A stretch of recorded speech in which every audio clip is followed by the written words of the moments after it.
രാജ്യത്ത് LPG വിതരണം സാധാരണ നിലയിലായെന്ന് കേന്ദ്ര സർക്കാർ. 20,000 മെട്രിക് ടൺ LPGയുമായി കപ്പൽ ഇന്ത്യയിലേക്ക് പുറപ്പെട്ടെന്നും കേന്ദ്ര സർക്കാർ അറിയിച്ചു. ഏപ്രിൽ 15-ന് കപ്പൽ മുംബൈ തീരത്തെത്തും.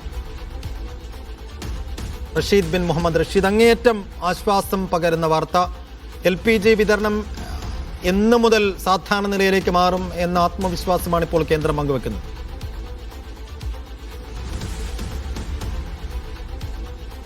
പശ്ചിമേഷ്യൻ സംഘർഷം തുടങ്ങിയതിനു ശേഷം രാജ്യത്ത് ഏറ്റവും വലിയ ആശങ്കയായി നിലനിന്നിരുന്നത് ഈ ഇന്ധന പ്രതിസന്ധി തന്നെയായിരുന്നു. ഇതിലൊരു ആശ്വാസമാകുന്നു എന്നുള്ളതാണ് ഇപ്പോൾ കേന്ദ്ര സർക്കാർ അറിയിച്ചിരിക്കുന്നത്. പ്രത്യേകിച്ചും LPG സിലിണ്ടറുകളുടെ വിതരണം അത് സാധാരണ നിലയിലേക്ക് എത്തുകയാണ് എന്നുള്ള കാര്യമാണ് ഇപ്പോൾ കേന്ദ്ര പെട്രോളിയം മന്ത്രാലയം അറിയിച്ചിരിക്കുന്നത്. കഴിഞ്ഞ ദിവസം മാത്രം 51.5 ലക്ഷം സിലിണ്ടറുകൾ വിതരണം ചെയ്തിട്ടുണ്ട്. ഇത് ഗാർഹിക സിലിണ്ടറുകളും അതോടൊപ്പം തന്നെ വാണിജ്യ സിലിണ്ടറുകൾ അടക്കമുള്ളവയാണ് എന്നുള്ളതാണ് കേന്ദ്ര സർക്കാർ ഇപ്പോൾ വ്യക്തമാക്കിയിരിക്കുന്നത്. അതോടൊപ്പം തന്നെ സംഘർഷ മേഖലകളിൽ നിന്ന് 2009-ലധികം നാവികരെയും മത്സ്യത്തൊഴിലാളികളെയും തിരികെ എത്തിച്ചിട്ടുണ്ട് എന്നുള്ള കാര്യം കൂടി ഇപ്പോൾ പെട്രോളിയം മന്ത്രാലയം വ്യക്തമാക്കിയിരിക്കുകയാണ്. അതേസമയം ഹോർമൂസ് കടലിടുക്ക് കടന്ന് കൂടുതൽ കപ്പലുകൾ ഇന്ത്യയിലേക്ക് എത്തുന്നു എന്നുള്ളതും ഈ ഇന്ധന പ്രതിസന്ധി നിലനിൽക്കുന്ന സാഹചര്യത്തിൽ രാജ്യത്തിന് ഏറെ ആശ്വാസകരമാകുന്നു എന്നുള്ള കാര്യം കൂടിയുണ്ട്. ജഗ് വിക്രം കപ്പൽ ഹോർമൂസ് കടന്നിരിക്കുന്നു എന്നുള്ളതാണ് ഇപ്പോൾ പെട്രോളിയം മന്ത്രാലയം വ്യക്തമാക്കിയിരിക്കുന്നത്. ഈ കപ്പലിൽ 20,400 മെട്രിക് ടൺ LPG ആണ് ഉള്ളത്. ഇത് 15-ാം തീയതി മുംബൈ തീരത്ത് എത്തും എന്നുള്ള കാര്യം കൂടിയും